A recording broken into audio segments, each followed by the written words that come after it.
Hello, Chef Marcus Guiliano here, your chef on a mission. Answering questions on Facebook groups.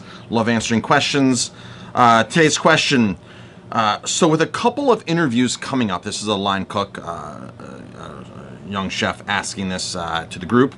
So with a couple of interviews coming up, what do you all wear to an interview? Question mark, question mark, question mark.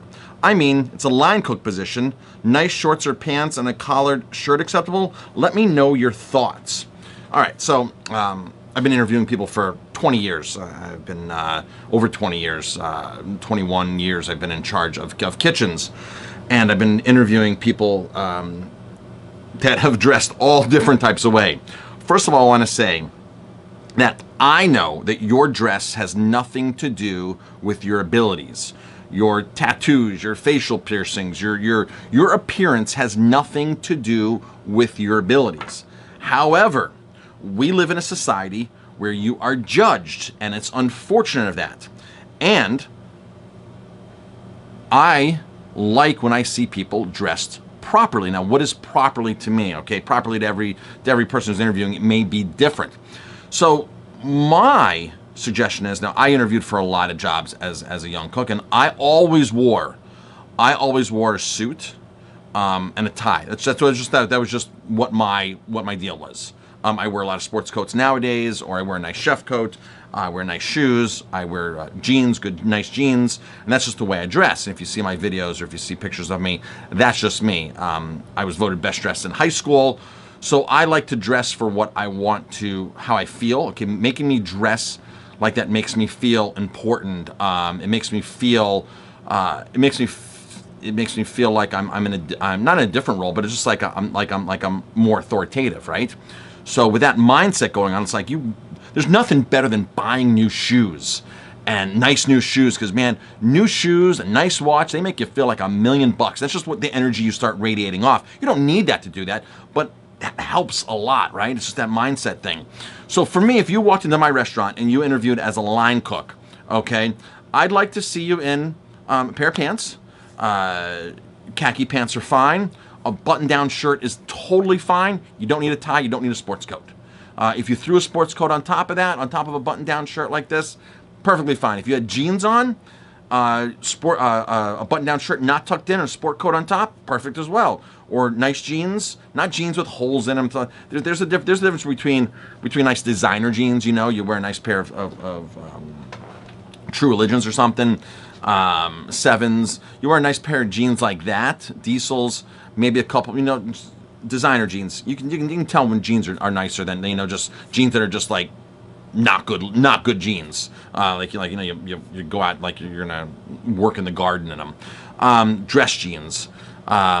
Even like a dress tee, right? Nice pair of jeans or khakis and a dress tee. I like dress tees. So for me, what clicks into me is how that person's dressed, because I like to think of, well, what else is that person presentable to do? Okay, can they go work in the front of the house? Is there other things that they can actually do, and how are they going to represent my restaurant? Because we do a lot of off-site things. I take my staff to wine tastings. We go to wineries. We do events. We'll take the Aroma Time van, and take and go other places and check out other places, right? As a field trip for the staff. So I want to know that my staff is going to represent, because again, people are judging you, that they're able to represent the restaurant properly. Okay, so is it necessary? Is it one of those things where people are going to judge you? I'm sorry, is it going to affect your abilities, or no? It doesn't. It doesn't do that at all. But people judge you. That's just the way it is. And you know, feel comfortable dressing to, you know, like I said, when I was a young chef, I would dress in a suit and tie. There's nothing that's gonna, you know, you're not gonna overdress for something. Let's put it that way. You're not gonna say, oh wow, this person's way overdressed. I think people take you more seriously the more you dress up. So, but please go in presentable. Don't go in with body odor. You know, there's just certain things you don't do.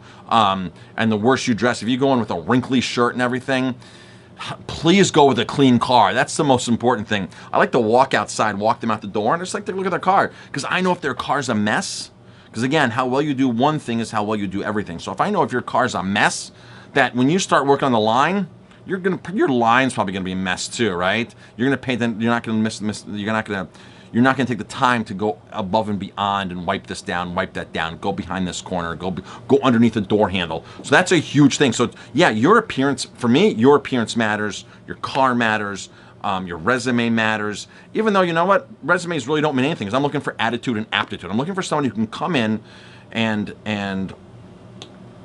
get the job done no matter what their qualifications are. Sometimes people have too many qualifications and they're going to come in with bad attitudes because, oh, I don't do it this way, and with the way and they start judging and things like that, and that's not going to work. Sometimes no resume but high aptitude and high attitude trumps a resume any day.